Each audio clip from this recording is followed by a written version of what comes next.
Cette photo a l'air complètement banale et pourtant c'est une des plus importantes et peut-être des plus terribles du XXe siècle. Elle a été imaginée, pensée, cadrée par la femme qui se trouve dans la baignoire et qui s'appelait Lee Miller.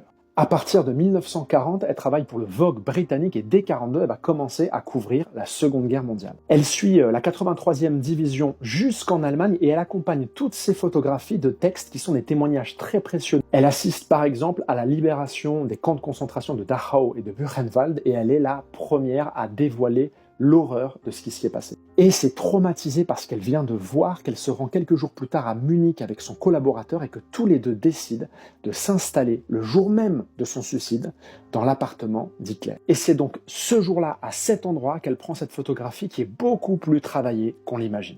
Un de ses objectifs, c'est de ridiculiser les symboles du régime qui vient d'être anéanti par les Alliés. Elle place par exemple ici un portrait ridiculement petit du dictateur vaincu. Elle se lave des crimes terribles qu'elle vient d'observer et qui sont symbolisés par ce pommeau de douche dans la baignoire même de celui qui en est responsable. Détail très subtil, elle décide de détourner et donc de ridiculiser un des symboles majeurs du Troisième Reich avec ses meubles.